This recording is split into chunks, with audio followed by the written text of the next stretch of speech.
Hello, everyone. I'm Marta Magnus. I'm honored to be part of the Business Development Workshop Series 2022 and being able to bring this conversation about value creation as a coach, a generative perspective of sales and marketing.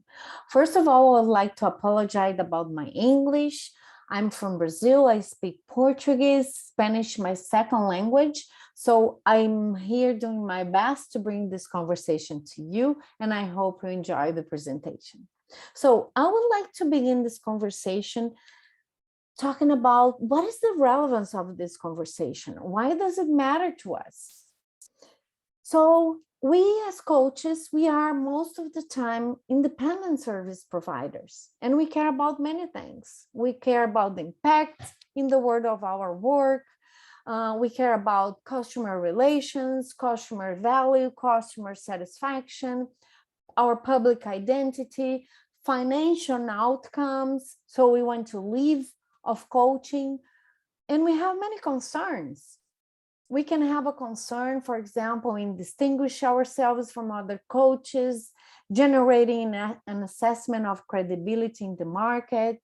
So that's the relevance about bringing this conversation about value creation and sales and marketing.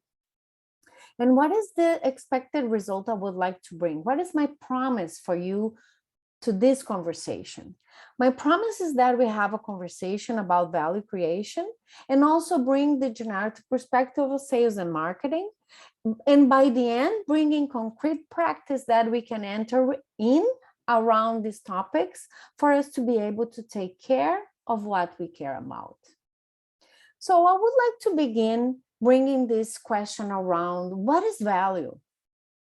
In the generative discourse, our claim is that value is an assessment, is a judgment made by a person rather than an attribute of what is being judged. Value is not an assertion, a fact that we agree on about something. What people assess when they assess value is in our interpretation, our capability they will gain to take care of what they care about and to be satisfied. Value is not something abstract made by an expert, but it's our personal assessment that comes from the fact that we care. If we do not care about something, then there is no value for us. Value is an assessment and evaluation of the impact of a promise, on the listener's ability, power, to take care of their concerns in the future. And it's a further assessment of what the listener is willing to commit to in order to have this promise fulfilled compared to other promise they can commit to. It's an assessment a listener makes that can change over time. It's perceived when a promise changes the listener's ability to take care of their concerns. It provokes a commitment to a future action and a commitment of time and resources for the promise to be fulfilled, compared to other possibilities to commit, including doing nothing. So, what is creating value as coaches? In our coaching offers, the value of our prospects and clients is not in what we do or how well we do it. It's always in their assessments of whether what we do, how we do it, and what we promise takes care of their concerns and produces a future that they are willing to commit themselves and their resources, like money, time, energy, learning, caring, identity. They are willing to commit to in order to make it happen. So, talking about creating value, when we connect to the concerns of our clients, they are already predisposed to the kinds of actions they are willing to take or not. As coaches, We work with people to enable them to become aware of their own concerns, to distinguish their concerns and their possibilities to take care of their concerns, and to recognize or declare new concerns they didn't have before. In their new awarenesses, we can help them to distinguish choices and to commit themselves to actions, learnings, commitments, and ways of being that will shape a new future for them to address their care. So, if value is an assessment by someone of their willingness to make a commitment based on what future that commitment will produce for them in taking care of what they care about, compared to other futures they can commit to, then value creation is in articulating new offers or promises and fulfilling them that will produce the assessments and or resonance in people that they will produce a future that they are willing to commit to over other possible futures, and provokes them to make the commitments to secure that future. So what are the ways we can have to produce this value? First of all, reducing waste for our customers, for our clients, breakdowns, blockages, dissatisfactions, increasing the scale of operations and the value of our promise, creating new kinds of value through innovation, producing more competitive value through improving our offer, and increasing the trust for our offer through branding. I would like to bring here one of the core competencies we have as coaches, that is listening. People are brought to action by their concerns and have learned the behaviors and practices that they embody in as a way to take care of their concerns. One way we make offers of value to our clients is to address their concerns, often in ways that are new for them. Then making offers of value is not being so focused on our product, our services, or our offer that we don't listen to the concerns of the prospect or the client. The value of our offer exists in their assessment, their listening of the possibility we present, and how it addresses their concerns. Then our key skill for creating value is how we listen to the concern of the customers. A client is going to be motivated to take new actions on behalf of a concern when they are in breakdown. We take care of this concern. So as we listen to our clients and prospects as coaches, we can see possibilities for creating value for them by listening their concerns, breakdowns, and blindnesses. So now I would like to talk about having our offer accepted. As independent service providers, we as coaches who have personal coaching practices or a coaching company cannot avoid the challenge of sales and marketing. I mean, making offers that are accepted. Our clientele, our revenue, and our impact in the world, depending on our ability to make valuable offers that are accepted and that enable us make an exchange of value where we are paid. It is part of the job. A first place to look is what interpretation that we have about being a coach and how we currently hold what we are calling now sales and marketing. For many of us, the story is, I'm a coach, not a sales and marketing professional. If I get enough revenue to coach, then I'm happy, but I don't want to spend a lot of time on the sales stuff. And so we get clients, do great work, learn, grow ourselves, and wish we had more clients and more revenue. But we are going to interpret sales as a making of offers that are accepted.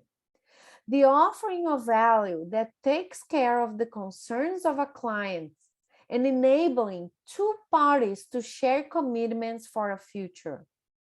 That is what we must do in a coaching practice. We are interpreting marketing as producing conversation that establish our identity, awareness, and trust for our offers, and a readiness to enter into the conversation with us about our offers. So we coaches are and must be involved in sales and marketing. These are not discretionary domains of action. They are happening if we are consciously attending to them, and are happening anyway if we avoid them or are blind to them. We will just tend to get different results depending on the awareness, attention, and capable action we bring to these domains. In other words, sales and marketing is part of the job of anyone making offers that they want to be accepted. We can do sales and marketing well or poorly, engage productively or avoid them. But we are engaged in these domains of action whether we are aware of it or not. Second, I would like to bring this listening part. The assessment of value, as I told, is the assessment that our promise will take care of what our clients care about. So the fundamental skills in getting offer accepted is to listen for and connect to the care of our clients. Sometimes we find that our candidate client is blind to some concern or some possibility of taking care of their concern, and we can engage them in conversation for new concerns or opening to new ways of taking care. We need to be careful in how we do this, since this is where sales can get the reputation of hard sell, arm twisting, or untrustworthy manipulation. When we are truly taking care of our clients and prospects, we are exploring their cares and concerns, just like we are in coaching conversation, exploring possibilities, fully open to their right to decline and to the possibility that it may be most appropriate to them to decline or for us to refer them elsewhere. We have here two major pitfalls that we can fall when we are making offers. Selling, that have given sales a negative reputation for many people. And these are the pitfalls. First of all, we focus on what we think the value of our offer is. For example, the benefits of the product of our service, rather than in the cares and concerns of our client. And second, we think the purpose of the conversation with our client, with our future client, is to get them to buy something, rather than to explore and discover whether our offer is valuable or appropriate to them. So what is the role of our care here? In our generative perspective, we propose to reorient from our old interpretation and reactions of selling, for selling, that we call making offers that are accepted. And this is to reconnect to what we care about. Why are we making our offers in the first place? And why are they meaningful for us? If we are making offers only to make money, then we can find ourselves disconnected from the meaning and the value of the process itself, and only focusing on the money. But if we see that coaching is assisting, partnering with others to redefine their future and to develop their capacity to realize it, then making offers of this alliance is consistent with our purpose. In doing this, we see that the conversation is not about us. It is about the care and taking care that we have committed ourselves to. To take care, we make offers. And the commitment is to produce value for our clients. This is not self-centered or selfish, but is required action if we are to deliver the value and care that we stand for. If we make offers in order to get what we want or to take care of ourselves, it's a small conversation. But if we make offers in order to be of service of what we find meaningful and needed in the world, then we act from our commitment and care, not from our self-interest. So let's talk about sales.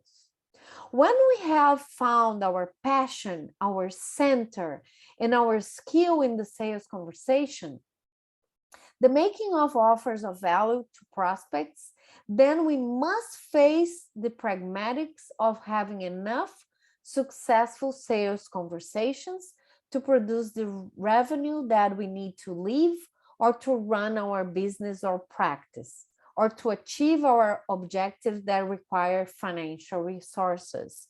This means we have to have practices that generate enough sales conversations and enough acceptances to our offers to pay the amounts that meet or needed or target revenue stream.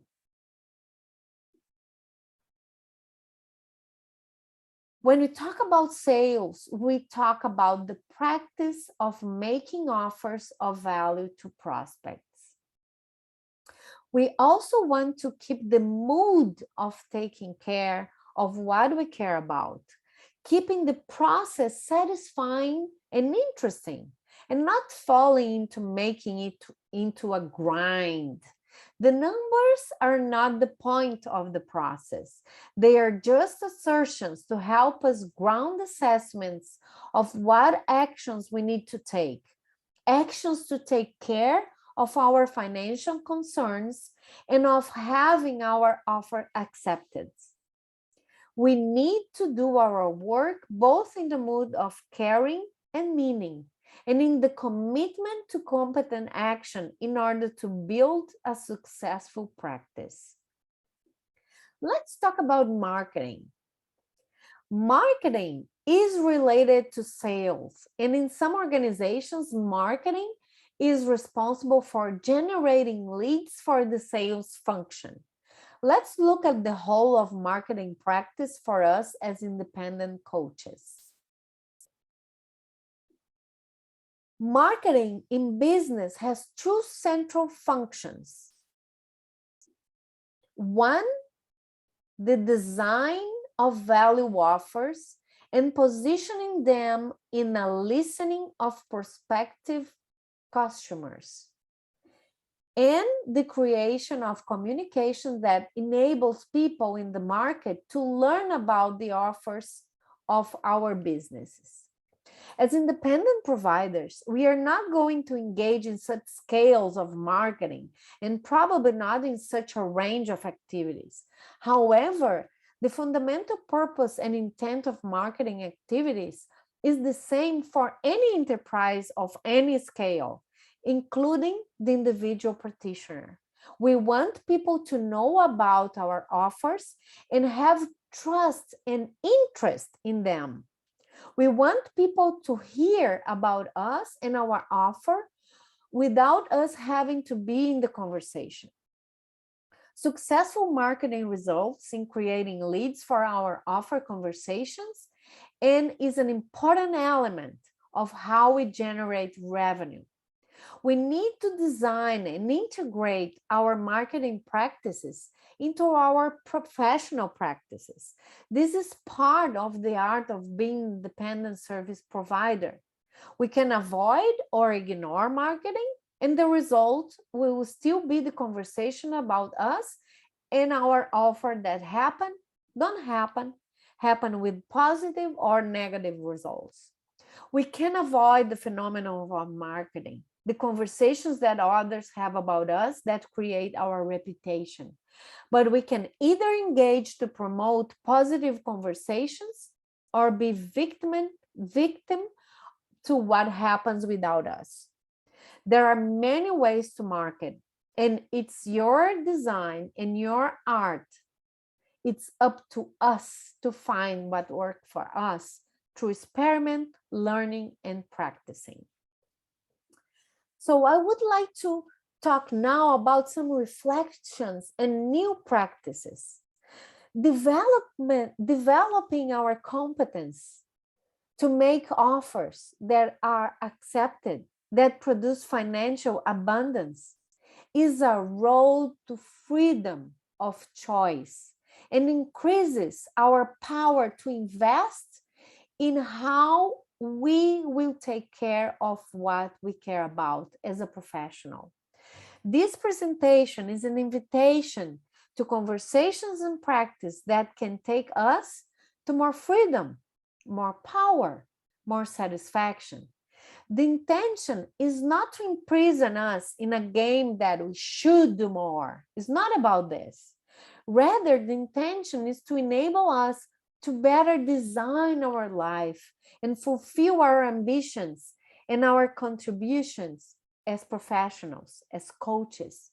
So here are some possibilities, some possible practices. First, stay aware that value is an assessment, is an assessment that is in the listening of our clients. Listen for concerns, breakdowns, and blindnesses of our clients. Listen for what produce the assessments of value to our clients, not for us. Look to articulate what people care about and what standards they hold for committing to promises, that they are willing to commit money, time, and commitment to learn.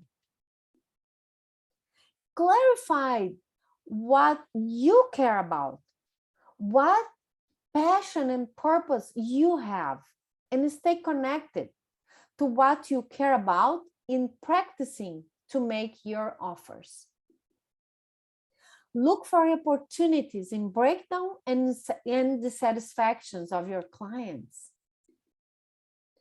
Put yourself into regular conversations to listen to your customers, to your clients or prospective customers, and make regular speculation of the types of actions you can take to increase the value of your own offers.